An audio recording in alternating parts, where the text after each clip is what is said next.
జై భీమ్ అందరికీ. ఒకరోజు నేను యూట్యూబ్ని స్క్రోల్ చేస్తూ ఉన్నాను. ఒక వ్యక్తి వ్యంగ్యంగా, చాలా స్పష్టంగా, చాలా ధైర్యంగా ప్రశ్నిస్తూ ఉన్నాడు వ్యవస్థను. అరే ఎవడ్రా ఈడు ఇంత బాగా ప్రశ్నిస్తున్నాడు అని చెప్పి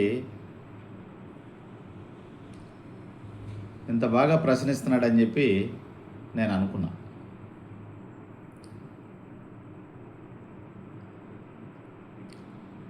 ఆ తర్వాత ఆరాధిస్తే అతను ప్రశ్న అనే ఒక యూట్యూబ్ ఛానల్ని పెట్టి చాలా ధైర్యంగా, స్పష్టంగా ప్రశ్నిస్తున్నాడని చెప్పి తెలిసి నేను కూడా అతని సబ్స్క్రైబర్గా మారాను, అతని అభిమానిగా మారాను. ఆ రోజు నుండి అతను చేసేటటువంటి ప్రతి వీడియోల్ని నేను పరిశీలిస్తూ, కొన్ని విషయాలను గ్రహిస్తూ, ధైర్యాన్ని, ఉత్తేజాన్ని పొందుతూ ముందుకెళ్తూ ఉన్నా. అయితే నిన్న రాత్రి అదే రావణ్ణి అరెస్ట్ చేశారని విన్నప్పుడు చాలా బాధ కలిగింది. అందులో కూడా అరెస్ట్ చేయటం అనేది భారత రాజ్యాంగం ప్రకారం చాలా చక్కని ప్రొసీజర్ పెట్టారు. ఆ ప్రొసీజర్ ప్రకారం ఫాలో అవ్వాలి. కానీ ఎందుకని భారతదేశంలో అరెస్టుల ప్రక్రియ ఒక ప్రొసీజర్ ప్రకారం జరగట్లేదు? పోనీ ఒక ప్రొసీజర్ ప్రకారం జరగకపోతే కనీసం న్యాయస్థానాలైనా అడగాలి కదా. ఒక వ్యక్తిని అక్రమంగా అరెస్ట్ చేసి కోర్టులకు తీసుకెళ్ళినప్పుడు న్యాయస్థానాలైనా ప్రశ్న వేయాలి కదా. ఈ వ్యక్తిని అరెస్ట్ చేసే ముందు ఒక నోటీస్ ఇచ్చారా? ఈ వ్యక్తి అరెస్ట్ చేసే ముందు కుటుంబ సభ్యులకి తెలియజేశారా? ఎక్కడికి తీసుకెళ్తున్నాం అనేది చెప్పారా? వాళ్ళ కుటుంబ సభ్యులు వచ్చి మా వ్యక్తిని చూపించమంటే చూపించారా అని ఇలాంటి ప్రశ్నలు ఒక న్యాయస్థానంలో ఉన్నటువంటి ఒక న్యాయమూర్తి పోలీసుల్ని ప్రశ్నిస్తే మరో పోలీసు ఎవరు కూడా ఇలా అక్రమ అరెస్టులకి పాల్పడడు. కానీ భారతదేశంలో ఏం జరుగుతుందయా అంటే ఏది చూసినా అక్రమ అరెస్టే. సక్రమమైన అరెస్టు ఒక్కటి కనిపించలా, అన్నీ అక్రమ అరెస్టులే. అంటే ఎలాగైపోయిందంటే పోలీసులంటే రక్షణ కల్పిస్తారనేటటువంటి భరోసా పోయి పోలీసులంటే భయం వచ్చేటటువంటి పరిస్థితి ప్రజలకు వచ్చేసింది. అసలు ఎంతటి అన్యాయం అంటే ఇప్పుడు రావణ్ని అరెస్ట్ చేశారు. అర్ధరాత్రి అరెస్ట్ చేయడం ఏంటి? అసలు అర్ధరాత్రి అరెస్ట్ చేయొచ్చా? మఫ్టీలో అరెస్ట్ చేయొచ్చా? ఎలాంటి వెహికల్స్లో పడితే అలాంటి వెహికల్స్లో వాళ్ళని తీసుకెళ్ళొచ్చా?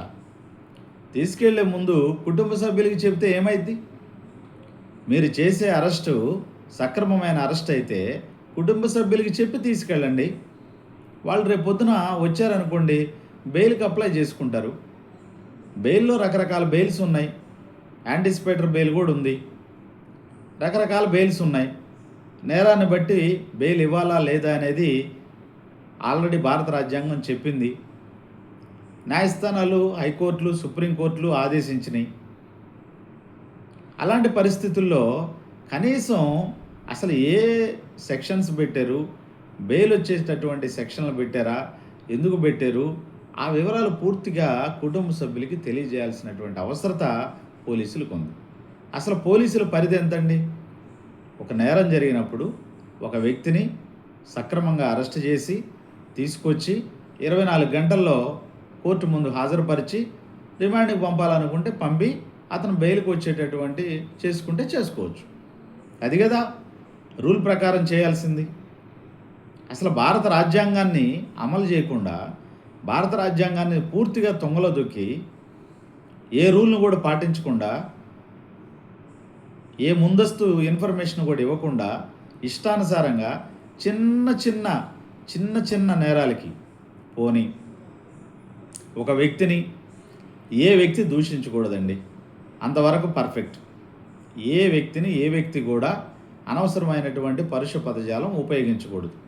అది చిన్నవాడైనా, పెద్దవాడైనా, పేదవాడైనా, పెద్దవాడైనా ధనికుడైనా, ముఖ్యమంత్రి అయినా, ఉప ముఖ్యమంత్రి అయినా, ప్రధానమంత్రినైనా, సామాన్యుడినైనా, ఆడవాళ్ళనైనా, చిన్నవాళ్ళనైనా, ఎవరినైనా అనవసరంగా పరుష పదజాలం ఉపయోగించి విమర్శించకూడదు. అంతవరకు నేను కూడా అంగీకరిస్తా. అందులో ఏమాత్రం కూడా అనుమానం లేదు. విమర్శ అనేది ఎప్పుడైనా కూడా హేతుబద్ధంగా ఉండాలి. అందులో ఏమాత్రం కూడా డౌట్ లేదు. హేతుబద్ధంగా ఉండాలి, మర్యాదగా ఉండాలి. అమర్యాదగా ఉండకూడదు, అహేతుబద్ధంగా ఉండకూడదు. కానీ ఇక్కడ ఏమవుతుందంటే సోషల్ మీడియా వచ్చిన తర్వాత ఇష్టానుసారమైనటువంటి విమర్శలు, అహేతుబద్ధమైనటువంటి విమర్శలు, బూతులు, ఇష్టానుసారమైనటువంటి వ్యవహారాలు. ఇక్కడ నేనేమంటున్నానంటే రావణ్ మాట్లాడిన భాష పరుష పదజాలం అయినప్పుడు ఆ పరుష పదజాలానికి సంబంధించినటువంటి శిక్ష, నేరం ఏ సెక్షన్ కిందకైతే వస్తుందో ఆ సెక్షన్ని కట్టి మీరు అరెస్ట్ చేయండి, కుటుంబ సభ్యులకి చెప్పండి, బెయిల్ వచ్చే ఏర్పాటు ఉంటే బెయిల్ రావడానికి సహకరించండి, లేకపోతే కోర్టుకు సమర్పించండి. రావణ్ నేరం చేసేయడని చెప్పి భావిస్తే రావణ్ అరెస్ట్ చేయండి, తప్పులేదు. కానీ కోర్టుకు సబ్మిట్ చేయండి. 24 గంటల్లో కోర్టుకు సబ్మిట్ చేయండి. ఇప్పుడు కుటుంబ సభ్యులు వచ్చారు, ప్రజా సంఘాలు వచ్చారు, బంధువులు వచ్చారు, వీళ్ళందరూ పోలీస్ స్టేషన్కి వస్తే రావణ్ ఎక్కడున్నాడో చూపిండి అంటే మేము చట్ట ప్రకారం అన్నీ చేసాం, మీరు బయట ఉండండి అంటే, చట్ట ప్రకారం అన్నీ చేసినప్పుడు భయం ఎందుకు? ఆయన్ని చూపించవచ్చు కదా, ఒక్కసారి చూపించవచ్చు కదా. చూపిస్తే వాళ్ళు వచ్చిన వాళ్ళందరూ వెళ్ళిపోతారు కదా. Simple, very simple. వాళ్ళతో, ప్రజలతో ఆర్గ్యుమెంట్ చేసే బదులు, వాగ్వివాదం చేసే బదులు ఒక్కసారి రావణ చూపించమంటున్నారు, రావణ చూపిస్తే హాయ్ అన్నాడు అనుకోండి, వాళ్ళందరూ వెళ్ళిపోతారు. ఓ రావణ బాగానే ఉన్నాడురా అని చెప్పి వెళ్ళిపోతారు. మీరు సక్రమంగా అరెస్ట్ చేసి సక్రమంగా కోర్టుకు హాజరుపరచారు అనేటటువంటి పరిస్థితి ఉంటే మీరు చూపిస్తారు. కానీ మీరు అలా చేయలేదు, అలా చేయడం లేదు. ఒక రావణే కాదు, చాలామందిని భారతదేశంలో ఇలాగే అరెస్ట్ చేస్తున్నారు. ఈరోజు చూస్తే ఉత్తరప్రదేశ్లో సాక్షాత్తు ఎంపీ చంద్రశేఖర్ ఆజాద్, కేతన్ లాల్ అనే వ్యక్తి మరణిస్తే, చంపబడితే ఒక దళితుడు ఆ కుటుంబాన్ని పరామర్శించడానికి వెళ్తుంటే అక్కడ ఉన్నటువంటి పోలీసులు ఆయన అడ్డగిస్తున్నారు. ఒక ఎంపీ, దళిత ఎంపీ, దళితుడు మరణించాడు, ఆ కుటుంబాన్ని పరామర్శించి ఓదార్చడానికి వెళ్తుంటే ఏంటి ప్రాబ్లం? ఎందుకు పోలీసులు అడ్డుకోవాలి? అది నేరమా? అది అన్యాయమా? అది అక్రమమా? అది తప్పా? తప్పేం లేదు కదా. మరి అలాంటప్పుడు అడ్డుకోవటం ఎందుకు? అంటే కంప్లీట్గా ఏమర్థమవుతుందయ్యా అంటే భారతదేశంలో రాజ్యాంగం అనేది అమలు కావట్లేదు. అక్కడ వచ్చింది ప్రాబ్లం.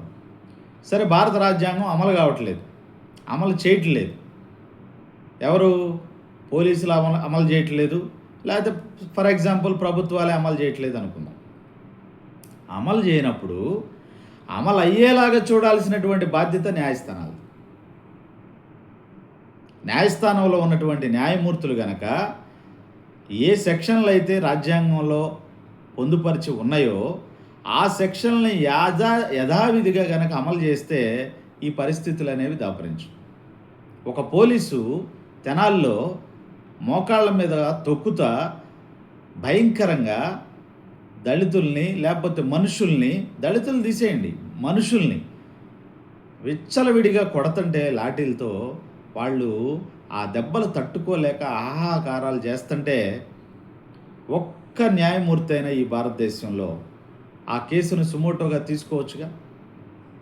సుమోటోగా తీసుకొని ఆ పోలీసుల్ని శిక్షిస్తే మరో పోలీసు ధైర్యం చేస్తాడా? అదేవిధంగా నడి రోడ్డు మీద నరుగుతుంటే సుమోటోగా తీసుకోరు. మీరు ఎప్పుడైతే సుమోటోగా తీసుకోవట్లేదో న్యాయమూర్తులుగా, ఈ పోలీసులు అనే వాళ్ళకి భయం లేకుండా పోతుంది. పరిధి మించి వాళ్ళ డ్యూటీలు మరిచిపోయి వాళ్ళ ఇష్టానుసారంగా ఒక రౌడీల మాదిరిగా, గూండాల మాదిరిగా వాళ్ళు ప్రవర్తిస్తున్నారు. ఈరోజు ప్రజలకు భారతదేశంలో రౌడీలు, గూండాలంటే భయం లేదు, పోలీసులు అంటే భయం వచ్చేసింది. పోలీస్ స్టేషన్కి వెళ్తే చచ్చిపోతామేమోననేటువంటి భయం వచ్చింది. నిన్న సాయికృష్ణ అనే వ్యక్తిని భయంకరంగా కొట్టి చంపింది పోలీస్ స్టేషన్లో. చివరికి శవాన్ని దహనం చేసి బూడిద కూడా కుటుంబ సభ్యులకు ఇవ్వలేదంటే అసలు ఎటు పోతున్నాం మనం? ఏంటి సమాజం? ఏంటి భారతదేశంలో అసలు రాజ్యాంగం అనేది అమలవుతుందా? పోలీసులు అలా చేయొచ్చా? అసలు చేయనప్పుడు కనీసం న్యాయస్థానాలన్నా ప్రశ్నించాలి కదా. హైకోర్టు మందలించింది, సుప్రీంకోర్టు మందలించింది. ఈ మందలించడం ఏంది? శిక్షించాలి, మందలించకూడదు, శిక్షించాలి.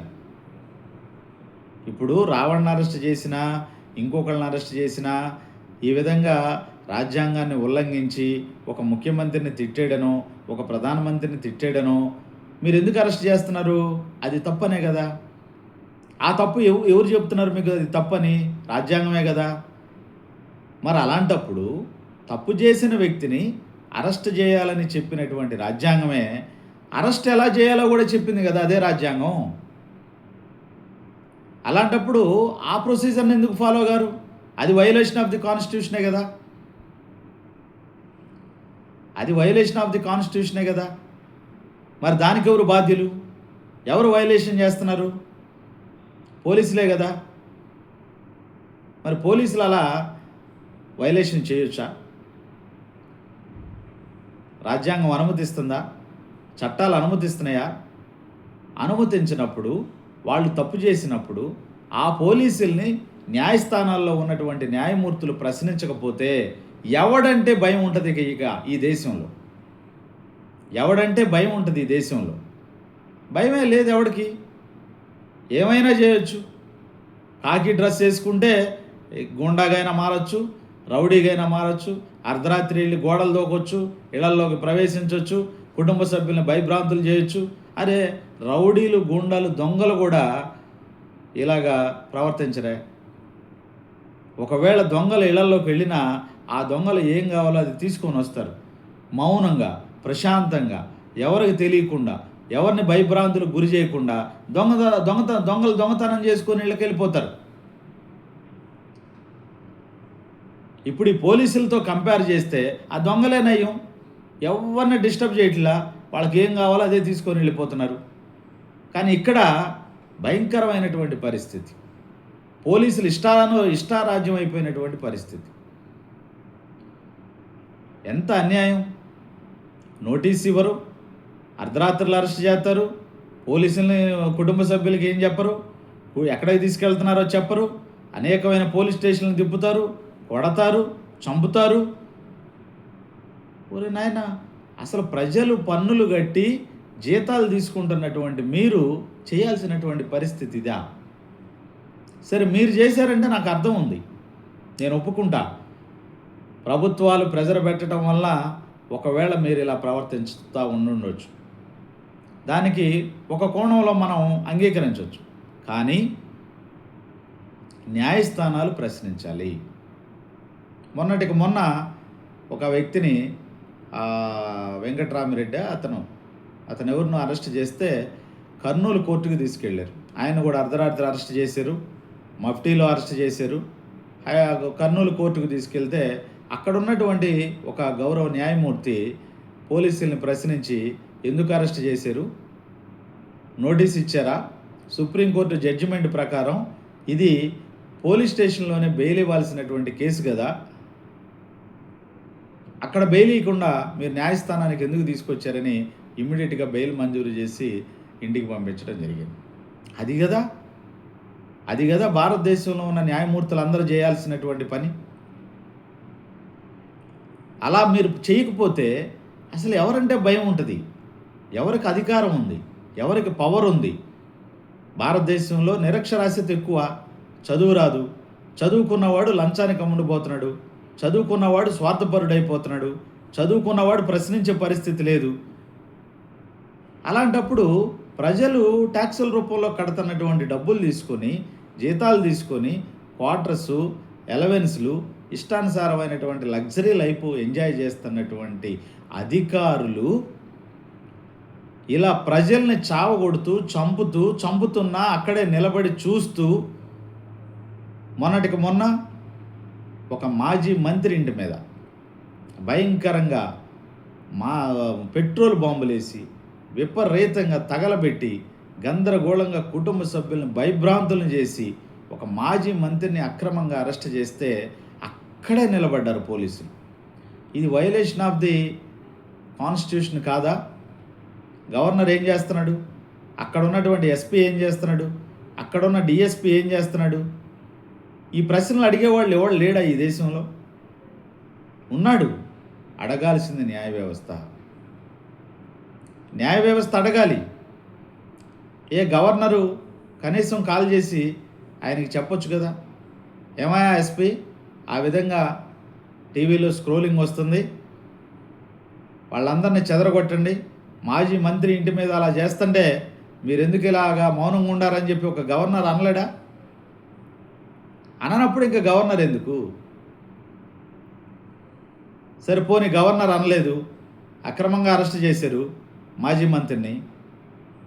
ఆయన అన్నటువంటి పరిస్థితి ఏంది? ఆ రోజు కూడా ముఖ్యమంత్రిని దూషించాడని చెప్పి అరెస్ట్ చేశారు. అంటే దూషించిన దానికే అరెస్ట్ చేస్తే అది స్టేషన్ బెయిల్ ఇచ్చే పరిస్థితి ఉన్నా, స్టేషన్ బెయిల్ ఇవ్వకపోయినా, అరెస్ట్ చేసినా, అక్రమంగా అరెస్ట్ చేసినా, అర్ధరాత్రి అరెస్ట్ చేసినా, మఫ్టీలో అరెస్ట్ చేసినా, లేకపోతే ఎలాంటి వెహికల్స్లో గూండాల మాదిరిగా రౌడీల మాదిరిగా వచ్చి భయభ్రాంతులకు గురి చేసి సమాధానాలు కూడా చెప్పకుండా, కుటుంబ సభ్యులు కూడా చెప్పకుండా అరెస్ట్ చేసినా ఏ న్యాయ వ్యవస్థ ప్రశ్నించే పరిస్థితి దేశంలో లేదు. ఎంతటి అన్యాయం ఇది! రాజ్యాంగాన్ని విఫలం చేస్తున్నప్పుడు, రాజ్యాంగాన్ని అమలు చేయనప్పుడు, ఆ రాజ్యాంగం అమలయ్యేలాగా చూడాల్సినటువంటి బాధ్యత ఈ దేశంలో ఉన్నటువంటి న్యాయ వ్యవస్థకు ఉంది అని చెప్పడానికి నేను ఏమాత్రం వెనకట్లేదు. నా ఆత్మఘోష ఏంటంటే, భారతదేశంలో రాజ్యాంగాన్ని ఉన్నది ఉన్నట్టుగా అమలు చేయండి. అది కూడా చదువుకున్నటువంటి మేధావులు, చదువుకున్నటువంటి జడ్జీలు స్పందించండి. మీరు స్పందించకపోతే సమాజం సర్వనాశనం అయిపోతుంది.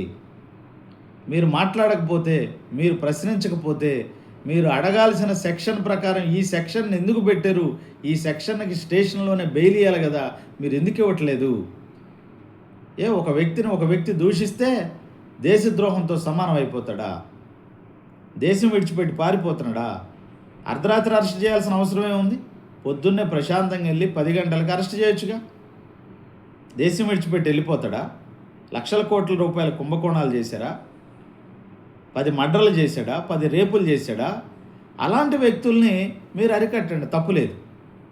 అరే ఒక జర్నలిస్టుల్ని, ఒక లాయర్లని, ఒక సామాన్య పౌరుల్ని, పోలీస్ స్టేషన్ అంటే తెలియనోడిని కూడా ఇష్టానుసారంగా అర్ధరాత్రులు వెళ్ళి భయభ్రాంతులకు గురి చేసి ఇచ్చేస్తాం. 10 సంవత్సరాల క్రితం అన్నాడంట పోసాని కృష్ణమురళి అనే వ్యక్తి, ఎవరినో దూషించాడంట. దానికి ఇప్పుడు కేసు. ఆయన సీనియర్ సిటిజను, అర్ధరాత్రి వెళ్ళాడు, భార్య ఆయనే ఉన్నారు. ఆయన అరెస్ట్ చేసి అర్ధరాత్రి పూట తీసుకొస్తే ఆ భార్య ఒంటరిగా ఎలా ఉంటుంది ఇంట్లో? ఆమెకు మానవ హక్కులు లేవా? ఒక మహిళగా తనను భయభ్రాంతులు చేయొచ్చా? అతను ఒక గౌరవం కలిగినటువంటి వ్యక్తి, సమాజంలో పరువు ప్రతిష్ఠ ఉన్నటువంటి వ్యక్తి. అతను ఎప్పుడో 10 సంవత్సరాల క్రితం దూషిస్తే దానికి నువ్వు అర్ధరాత్రి పూట వెళ్ళి భయభ్రాంతులకు గురి చేసి అరెస్ట్ చేస్తావా? ఇలా చెప్పుకుంటూ పోతే ఇప్పుడు రావణ పరిస్థితి అదే. రావణైనా శ్రావణైనా ఎవరైనా, నేనైనా, ఏ వ్యక్తిని కూడా పరుష పదజాలంతో దూషించకూడదు, విమర్శించకూడదు. దాన్ని నేను ఖండిస్తున్నా, అందులో ఏమాత్రం అనుమానం లేదు. అయితే భారత రాజ్యాంగం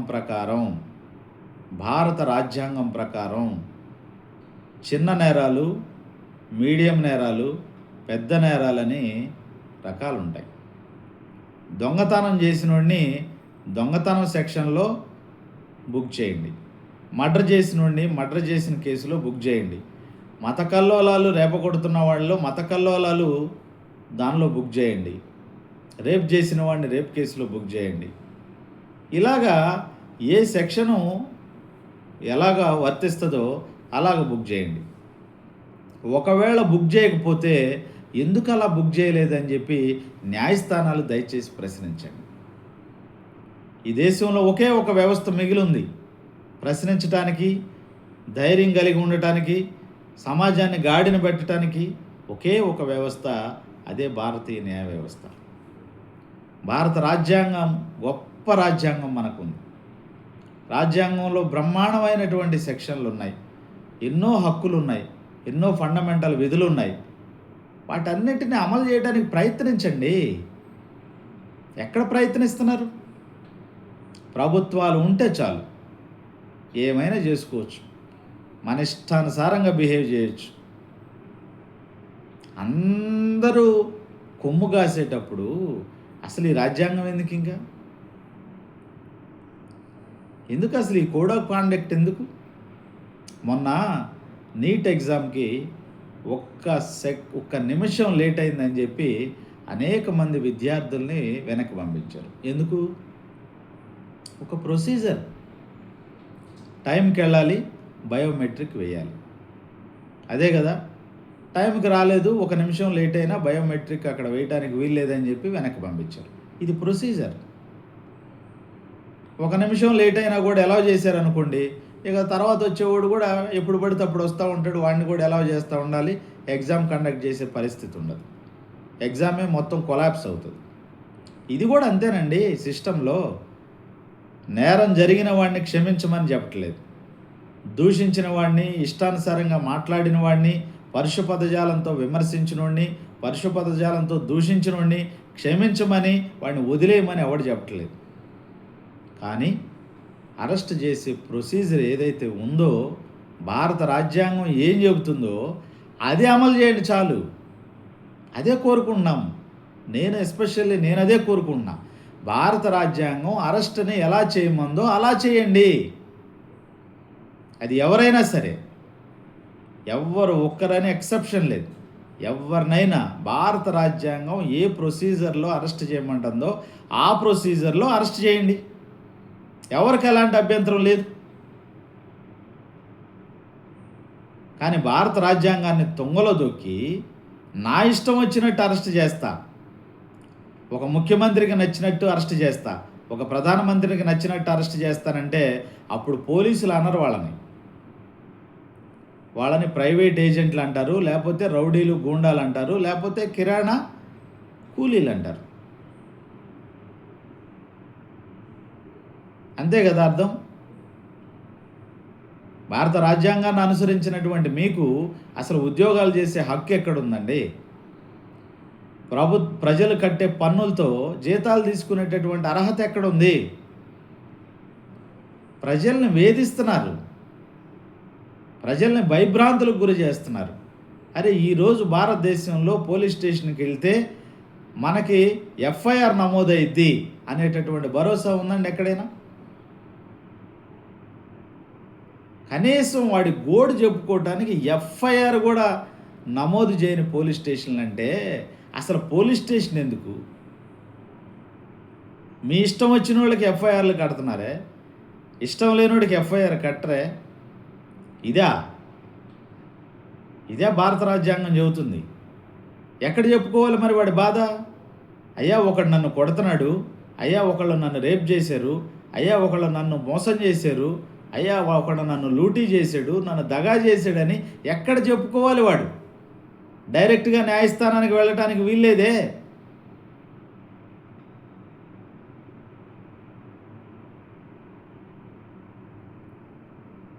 భారత రాజ్యాంగాన్ని గనక కరెక్ట్గా అమలు చేస్తే కూర్చుంటే ఒక తన్ను, నిలబడితే ఒక తన్ను.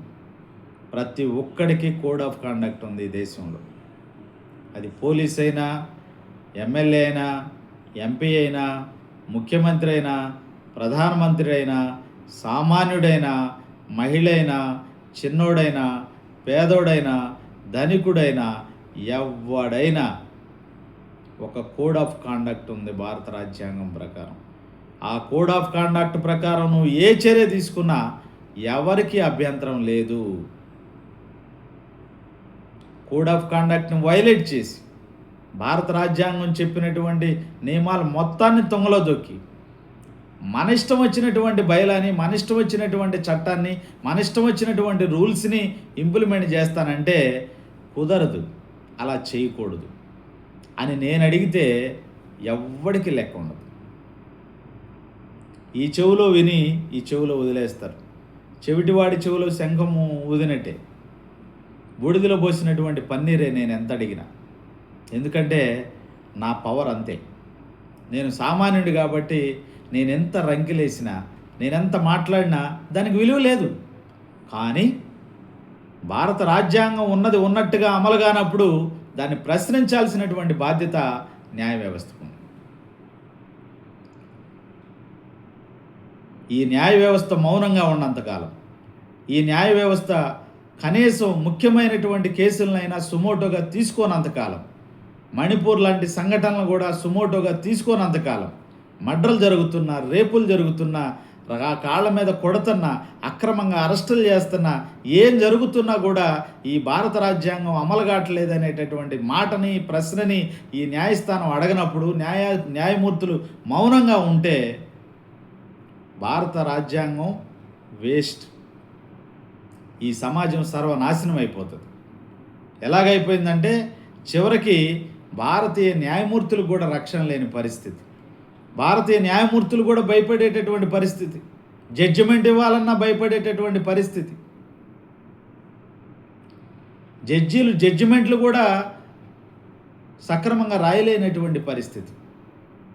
నేనేమంటున్నానంటే భారత రాజ్యాంగాన్ని అమలు చేయకుండా మిగతా దుష్ట శక్తులన్నీ ఎన్ని ప్రయత్నించినా న్యాయస్థానాలు మాత్రం, న్యాయమూర్తులు మాత్రం ఈ మందలించేము అనేటటువంటి మాటని మర్చిపోయి శిక్షించటం ప్రారంభించాలి.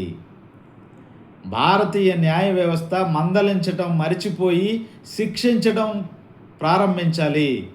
అది పోలీసులతోనే ప్రారంభించాలి. ఈ రోజున పోలీసులే ప్రాణగండమై కూర్చున్నారు. పోలీసులే భయంకరమైనటువంటి పరిస్థితుల్ని క్రియేట్ చేస్తున్నారు. పోలీసులే భయభ్రాంతులకు గురి చేస్తున్నారు. పోలీసులు రక్షణ కల్పించడం లేదు. పోలీసులు ఎఫ్ఐఆర్లు నమోదు చేయడం లేదు. వీటన్నిటినీ ప్రశ్నించాల్సింది ఈ భారతీయ న్యాయ వ్యవస్థ. దయచేసి భారతీయ న్యాయ వ్యవస్థకి నేను చేతులు జోడించి మొక్కుతున్నా, భారతదేశంలో న్యాయస్థానాలు సక్రమంగా స్పందించాలి. రాజ్యాంగాన్ని తూట్లు దుబడుస్తున్నప్పుడు దానికి సక్రమంగా అమలయ్యేలాగా చర్యలు తీసుకోవాలి. భయపడాల్సిన పనే లేదు. కొన్ని తీర్పులు రిజర్వ్ చేస్తున్నారు. For example, deputy CM Pawan Kalyan పైన ఒక ఆయన ఒక కేసు వేసాడు, అధికార దుర్వినియోగం చేస్తున్నాడు అని చెప్పి. అధికార దుర్వినియోగం చేస్తున్నాడని కేసు వేస్తే ఆ జడ్జిమెంట్ రాశాడు, తీర్పు రిజర్వ్లో పెడతాడంట. ఎప్పటి వరకు? ఆయన పదవీ కాలం అయ్యేంత వరకు. ఎందుకు అవసరమా? తీర్పు రిజర్వ్లో పెట్టాల్సిన అవసరం ఏంది? ఇప్పుడు రావణ్ణి 2 మాటలు అంటేనే అర్ధరాత్రి పోయి అరెస్ట్ చేశారే, అప్పుడు కాన్స్టిట్యూషన్ అమలవుతుందే. మరి ఇప్పుడు తీర్పు రిజర్వ్లో పెట్టడం ఎందుకు? అదేవిధంగా అల్లు అర్జున్ని అరెస్ట్ చేయొద్దంటది కోర్టు. అల్లు అర్జున్ ఎందుకు అరెస్ట్ చేయకూడదు? రామ్ గోపాల్ వర్మని అరెస్ట్ చేయొద్దంటది. మోహన్ బాబుని అరెస్ట్ చేయొద్దంటది. ఎందుకు అసలు ఇలాంటి పరిస్థితులు? ఒకరికి ఒక న్యాయం, మరొకరికి మరొక న్యాయం చేసేటటువంటి పరిస్థితులు ఎందుకు? భారత రాజ్యాంగాన్ని పోలీసులు సరే, వాళ్ళు పాపం ఒత్తిడికి గురయ్యి వాళ్ళ మనసుల్లో చేయకూడదని ఉన్నా కూడా వాళ్ళు చేయాల్సిన పరిస్థితులు వచ్చేస్తున్నాయి. విధిలేని పరిస్థితుల్లో వాళ్ళు కొన్ని ఆగడాలకి పాల్పడాల్సి వచ్చినా దాన్ని ప్రశ్నించి న్యాయస్థానంలో కనుక ప్రశ్న వేస్తే, ఎవడు కూడా ఆ ప్రశ్న వేసి శిక్షిస్తే ఈ లాకప్ డెత్తులు జరగవు, ఈ పరిస్థితులే అక్రమ అరెస్టులు ఇలాంటివి జరగవు.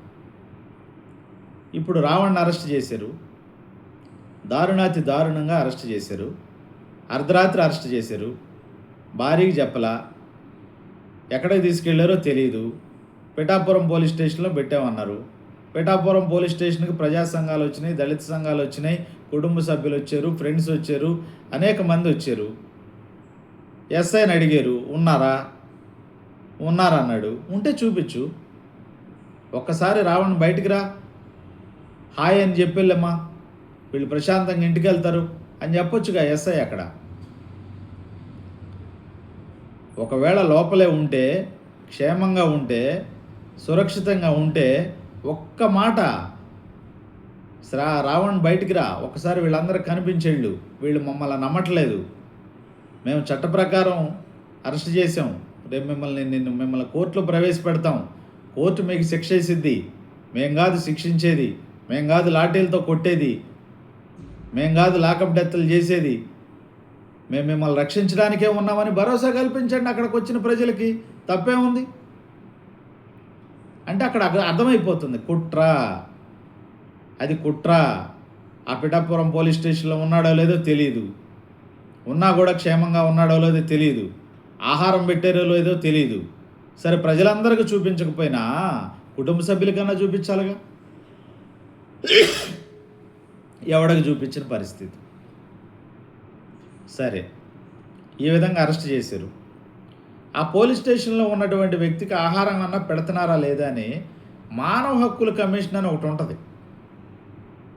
ఆ మానవ హక్కుల కమిషన్ అన్న వెళ్ళి అడగొచ్చుగా, ఫలానా రావణ్ అనే అతన్ని అరెస్ట్ చేశారు, అతనికి ఆహారం సక్రమంగా ఇచ్చారా, పెడుతున్నారా అని చెప్పి అడుగుతుందా?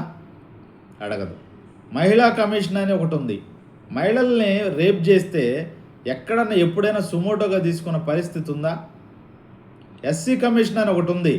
ఎస్సీల పైన దాడులు చేస్తే, పిఠాపురం లాంటి గ్రామాల్లో బహిష్కరణ చేస్తే అక్కడికి వెళ్ళి ఎస్సీ కమిషను వాళ్ళ సుమోటోగా తీసుకొని అక్కడ ఎవడైతే గ్రామ బహిష్కరణ చేశారో ఆ దళితుల్ని వాళ్ళని ప్రశ్నించేటటువంటి పరిస్థితి ఉందా?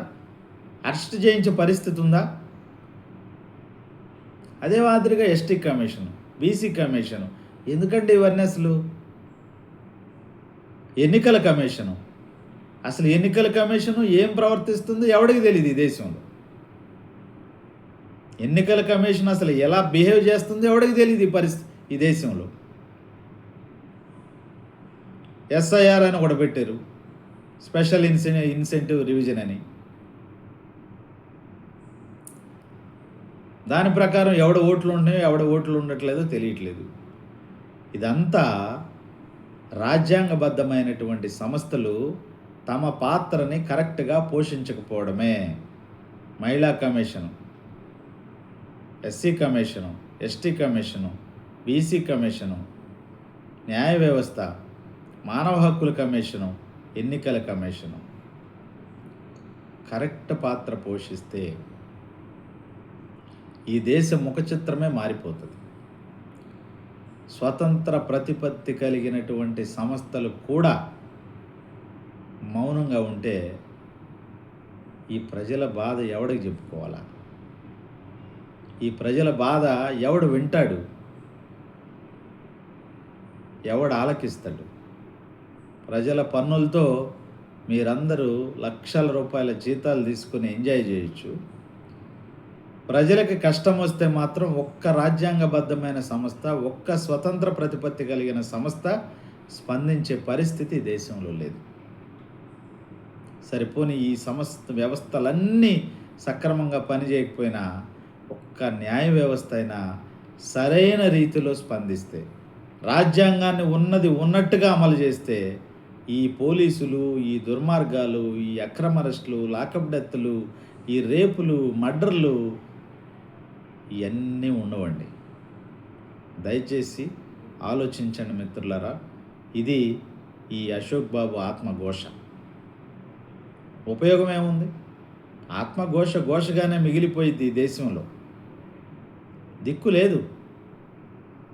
ఆత్మఘోష, అశోక్ బాబు ఆత్మఘోషగానే మిగిలిపోయింది, కానీ దీనివల్ల ఎటువంటి ప్రయోజనం లేదని తెలిసిన నా ఆత్మఘోష కనీసం king and the tamarind drum కథలో లాగా ఒక టామరిండ్ చెట్టుకైనా చెప్పుకోవాలని నాకు నేనే నా ఆత్మకి చెప్పుకోవడం జరుగుతుంది. జై భీమ్.